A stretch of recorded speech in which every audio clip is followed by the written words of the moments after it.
The moment that ignited a 7-year journey. The announcement of The Elder Scrolls 6 at E3 2018. A reveal that sent the gaming world into a frenzy, and also marked the beginning of a very long, tedious and drama-filled wait for Bethesda fans. On June 10th, 2018, Bethesda hosted their annual E3 showcase in Los Angeles, an event that had already been packed with major reveals. Earlier in the evening, Todd Howard introduced Fallout 76, their very first online multiplayer Fallout game, and Starfield, Bethesda's new ambitious IP set in space. Both projects that would later shape the studio's trajectory in significant ways. But as the presentation neared its end, Todd had one more surprise up his sleeve, and it was the bombshell fans had been waiting for. With a knowing smile, he teased one more thing, and the lights dimmed for The Elder Scrolls 6, a cinematic that would become one of the most iconic reveals in Bethesda's history. Maybe the most iconic reveal. The occasion at E3 2018 was monumental for several reasons, both for Bethesda and the broader gaming industry. Skyrim had released on November 11th, 2011, and had become a cultural juggernaut, selling over 30 million copies by 2016. And its fanbase was desperate for a successor. In the meantime, Bethesda had focused on other projects like Fallout 4, which sold 12 million copies in its first 24 hours, and Fallout 76, but these releases left Elder Scrolls fans feeling neglected. Todd Howard had said in 2015 that The Elder Scrolls 6 wasn't coming for a very long time, and this statement only heightened anticipation. So you can imagine by when 2018 actually comes around, the pressure was immense. Fans were very vocal on forums such as Reddit and even things like Twitter. The E3 announcement was Bethesda's response, a strategic move to reassure their core audience that Tamriel wasn't forgotten. Fan reactions to the reveal were electric, reflecting the pent-up excitement for a community absolutely starved for news. YouTube reaction videos captured the moment. Streamers were also making their content, whilst the crowds at E3 were deafening. However, the announcement came with a burden that would set the stage for years of frustration. During the presentation, Todd Howard was adamant about the Elder Scrolls 6's development stage, stating that it was in pre-production and not at all playable yet. This meant that fans were in for a long wait, potentially a decade or more, given Bethesda's development cycles, of course. For context, Skyrim released 6 years after Oblivion in 2006, and Fallout 4 took several years after Fallout 3, which released in 2008. Todd's transparency was meant to temper expectations, but it did also plant seeds of impatience. Bethesda's decision to announce this game so early wasn't without purpose. It was a calculated move, however, to keep fans engaged whilst also the studio focused on their other projects, in particular Fallout 76 at the time and Starfield. Bethesda knew that these games would take priority, and they couldn't risk fans thinking that The Elder Scrolls was abandoned.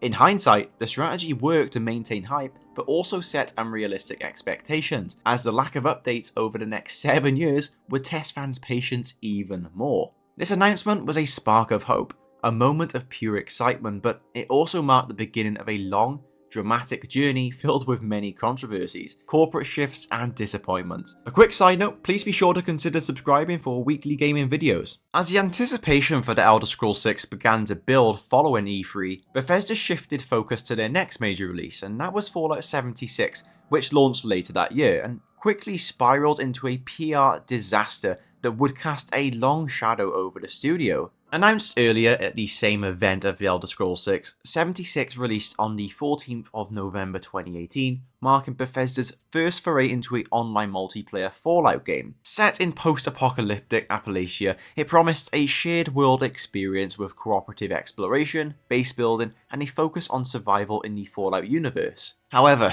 the launch was marred by technical failures, broken promises, and a series of scummy decisions, to be honest, that really alienated fans and also damaged Bethesda's reputation. The launch in particular was a catastrophe plagued by an array of technical issues that rendered the game nearly unplayable for many. Players encountered bugs like floating NPCs, broken quests, where objectives wouldn't even trigger, and frequent server disconnections. Even IGN gave it a 5 out of 10, calling it a mess, and that really means a lot coming from that company. On Reddit even, Fallout users shared their own horror stories, one thread titled, "This game is unplayable," a detailed description of all of the bugs that players had been experiencing, and honestly the list is endless. The game's launch date was so poor that it scored a Metacritic average of 52 out of 100 on PC, a stark contrast to Fallout 4's 84 out of 100 in 2015. Fans felt betrayed. Bethesda had marketed Fallout 76 as a bold new chapter, but delivered a product that felt rushed and also unfinished, setting the stage for even greater backlash. The first major controversy erupted with the infamous Neon Bag scandal, a textbook case of false advertising that infuriated fans. The $200 Power Armor edition of Fallout 76 promised a canvas duffel bag as part of the collector's bundle, a selling point of Bethesda that they heavily advertised. However, buyers actually received a cheap nylon bag instead, a downgrade that felt like a slap in the face for that premium price. Bethesda's initial response, they dismissed these complaints, offering 500 atoms equivalent to $5 in Fallout 76's in-game currency as compensation, which could barely buy a cosmetic items like doors or flowers. Another move that was looked down upon by Bethesda was the actual handling of the refunds, further eroding trust. Fallout 76's digital pre-orders came with a 24-hour refund window, a policy Bethesda advertised to assure buyers. However, when players, frustrated by the game's broken state, actually attempted to return it, refunds were denied, with tickets responding saying, "We're unable to process refunds at this time," despite the advertised policy. However, for me, the scummiest chapter of this entire Fallout 76 saga came with the launch of Fallout First, a premium subscription service introduced on October 22nd, 2019 that pushed fan frustrations to new heights. Priced at $12.99 a month for $99 a year,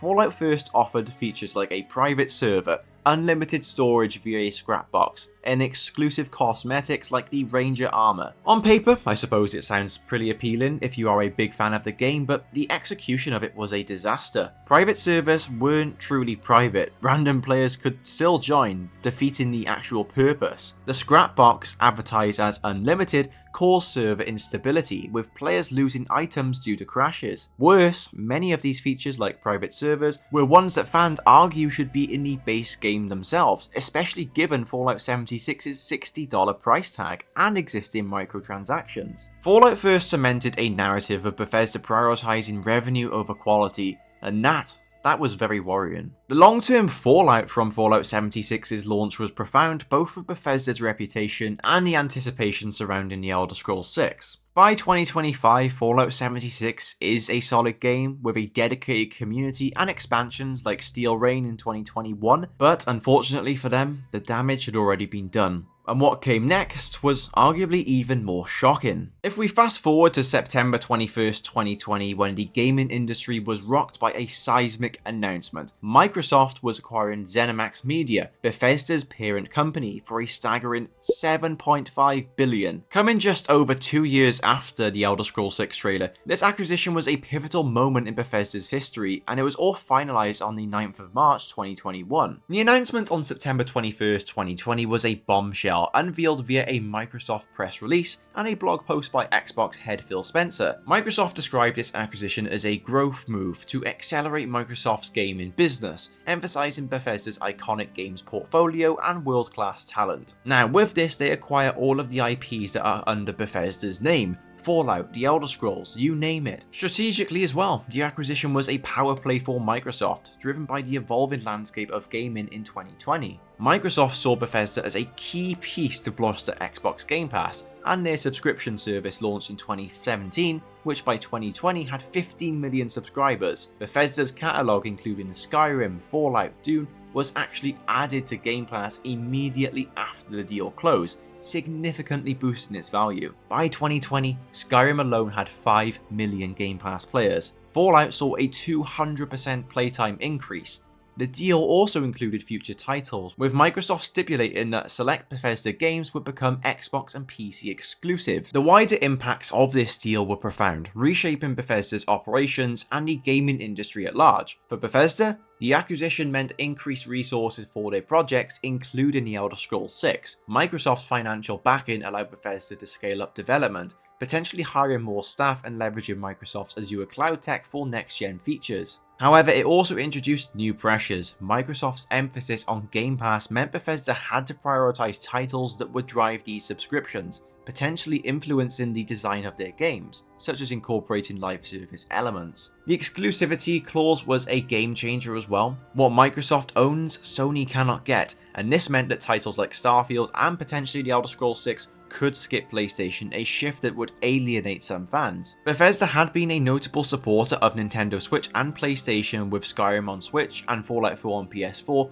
but that was post-acquisition. New releases like Starfield were Xbox and PC exclusives, a trend that continued with Hellblade in 2024. However, we have seen with the Oblivion remakes release that it went straight to PlayStation as well. So I don't think we have to worry about console exclusivity in the big year of 2025 with Bethesda games. The long-term impacts of this deal has become more clear as time has gone on, offering both opportunities and challenges for The Elder Scrolls 6. On the positive side, Microsoft's resources likely accelerated the development of this game. Bethesda had expanded its team to 450 developers, partly due to Microsoft's funding. Starfield's launch in 2023, while disappointing, as I'll discuss, benefited from Game Pass, reaching 10 million players in its first month, a model that maybe The Elder Scrolls 6 could follow. However, this deal has also brought scrutiny. In 2024, Microsoft closed several Bethesda studios, Arcane Austin, Tango Gameworks, and Alpha Dog Games, citing a focus on high-impact titles. This means that The Elder Scrolls 6 would face that necessary pressure to be a blockbuster, potentially compromising that creative risk. But didn't I just mention Starfield? Let me touch a little bit on that as well, because that's only adding to the burden of Bethesda's pressure. So with Microsoft's acquisition of Bethesda finalized in 2021, the studio's next major release, Starfield, became a litmus test for their ability to deliver on ambitious promises. Unfortunately, many fans and critics believe they failed, however. Announced alongside The Elder Scrolls 6 at E3 2018, Starfield launched on September 6, 2023 as Bethesda's first new IP in 25 years. A spacefaring RPG billed as Skyrim in space, developed using the Creation Engine 2, the same engine slated for The Elder Scrolls 6. Starfield was a high-stakes project, especially under Microsoft's ownership, with the potential to showcase Bethesda's innovation post-acquisition. However, its launch was met with widespread disappointment, marked by technical issues, repetitive gameplay, and unmet expectations, further eroding fan trust in Bethesda as The Elder Scrolls 6 remained on the horizon. Now, Starfield's journey began long before its 2023 release, with roots stretching back to 2013. Bethesda had been conceptualizing a space RPG since the late 1990s, but serious development actually started after Fallout 4's launch in 2015. It was pitched as a next-generation single-player experience with over 1,000 planets to explore, but they were procedurally generated landscapes, and a narrative centered on humanity's search for answers among these stars. The game's development was a massive undertaking. Bethesda expanded to 400 developers by 2018, opening a new studio in Dallas to support this project. Now, there were many technical challenges that actually delayed this game from a 2022 release to 2023, COVID being a huge factor. Now, when Starfield finally did launch on September 6, 2023, it benefited from Microsoft's Game Pass, reaching 10 million players in its first month, a milestone that really underscored the acquisition's impact but couldn't mask the game's underlying issues. The launch of the game was a mixed bag, with initial excitement quickly giving way to disappointment. On Steam, Starfield peaked at 330,000 concurrent players on launch, a strong start blasted by Game Pass availability as well. Many early reviews, however, were cautiously optimistic. IGN gave it a 7 out of 10, praising its vast scope and shipbuilding mechanics, whilst Eurogamer noted its moments of brilliance in faction quests like those Crimson Fleet ones. However, as players delved deeper, cracks began to show. By October 2023, Starfield's Steam reviews had dropped to mixed, with only 59% positive feedback, a stark contrast to Skyrim's very positive 49% rating. The gamer called it a missed opportunity, noting quests were shallow and exploration was unrewarding.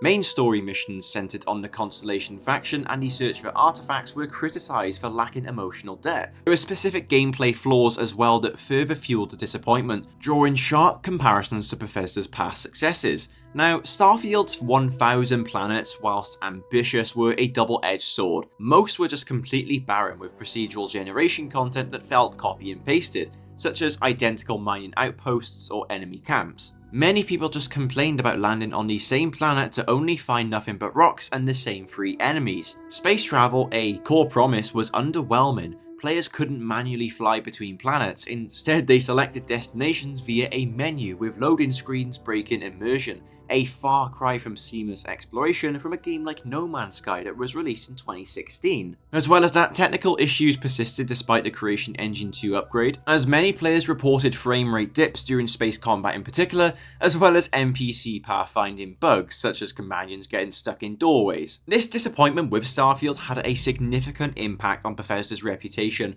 compounding the damage from Fallout 76's launch as well. Now at 2025, Starfield's player base on Steam has dwindled to an average of 5,000 to 600 concurrent players, a sharp decline from its launch peak despite updates like the Shattered Space DLC, which was not taken very well once again. For the Elder Scrolls 6 fans, Starfield's launch was a sobering moment, amplifying concerns about Bethesda's direction as a whole. The game's reliance on procedural generation raised fears that Elder Scrolls 6 could prioritize scale over depth. Would Tamriel's next chapter feature handcrafted regions like Whiterun, or would it lean on repetitive, procedurally generated content? The consensus was clear. Starfield fell short of expectations, and it further eroded the trust that we had in Bethesda at a crucial moment. As fans still waited for the Elder Scrolls 6, however, Bethesda attempted to fill the gap with another project, Oblivion Remastered, which you may or may not have heard of. And by that I mean you've absolutely heard of it, because it's what everyone has been talking about. Following from the disappointment of Starfield, Bethesda turned to a familiar strategy to keep fans engaged during the ongoing wait for the upcoming Elder Scrolls 6.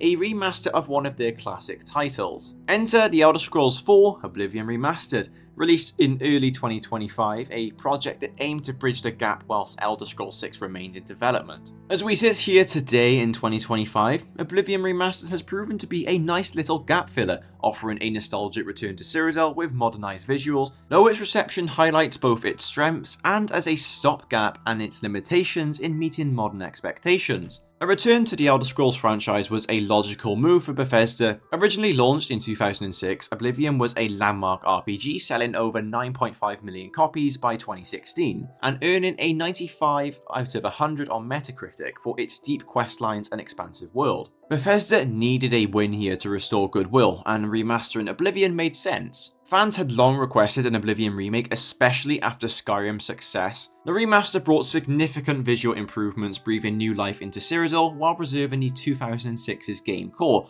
By that I mean it was quite literally a texture pack on top of the old Oblivion game, but we won't go too much into that. Oblivion Remastered features 4K textures, ray tracing lighting, and enhanced character models, transforming the Imperial City into a vibrant hub. Player reception for this game was a mix of nostalgia-driven praise and critique, reflecting its role as a gap filler. At launch, the game saw very strong engagement, peaking at 182,000 concurrent players on Steam, and obviously everyone playing it on Game Pass. The initial surge highlighted fans' eagerness to revisit Cyrodiil, and in particular the Elder Scrolls world, especially with Elder Scrolls 6 still years away. However, by May 2025, player counts have dropped significantly to 20,000 to 25,000 concurrent players, an 88% decline from the peak. The strengths and weaknesses of this game underscore is that perfect gap filler rather than a transformative release such as what Starfield was meant to be. On the positive side, the remaster excelled at nostalgia. It preserved Oblivion's charm, from the quirky potato-faced NPCs to the haunting soundtracks made. As well as that, all of the DLCs being included was a highlight and something that we can all appreciate. It offered everyone that temporary return to Tamriel, keeping the Elder Scrolls fans alive and the brand alive while Bethesda worked on their next flagship title. However, the lack of gameplay innovation meant combat remained pretty clunky, with sword swings feeling weightless compared to Skyrim's more visceral mechanics, and the leveling system, don't even get me started on that. The game played like a 2006 game, and that was for certain. Do I personally care? No, I knew what I was getting. However, it left many fans around the community feeling very disappointed. However, this did prove that there is such a market for the Elder Scrolls still after all of these years of waiting. I've made numerous videos talking about the speculation in the build up to the potential shadow drop of this game, but I made lots of videos on this topic, and the demand was there. so many people in the community posting their theories, and when it actually shadow dropped, it was huge. And I think that is the main takeaway from this entire Oblivion Remastered drop. Fans want Elder Scrolls. So anyway, where is the Elder Scrolls 6 in 2025? What progress or what stage are we actually in? Well, I can tell you it is in active development. I suppose that is a significant milestone that offers a little bit of hope, but also underscores that long road ahead. The game has moved beyond pre-production into active development, a term Bethesda uses to indicate that the game is now a primary focus for their teams. Todd Howard, in an interview with IGN, elaborated on this shift, stating, "Obviously, we are working on the 6th chapter here alongside the Oblivion Remaster,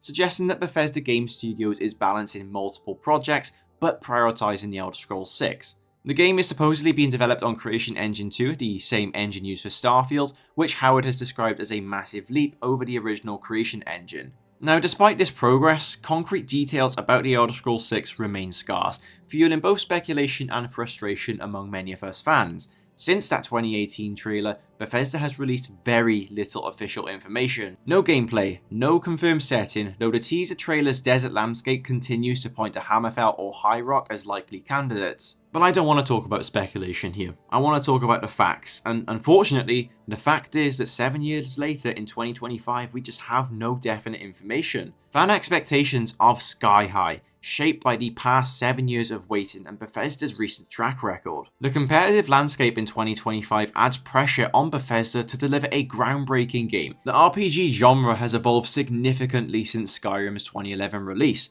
The Witcher 3 set new standards for narrative depth. Elden Ring redefined open-world exploration. Looking ahead, the future of the Elder Scrolls 6 is both exciting and uncertain, with a release more than likely coming after 2028. Bethesda's team still grows, Microsoft still has their back, and the shift to active development suggests progress. A reveal though, that wouldn't be too bad, and hopefully we can get something at E3 2025. But I'd love to hear your thoughts. Drop a comment below with your predictions for the Elder Scrolls 6, and while you're at it, make sure to like and subscribe if you made it this far. Thank you very much for watching, and hopefully I'll see you in the next one, but until then, stay goated.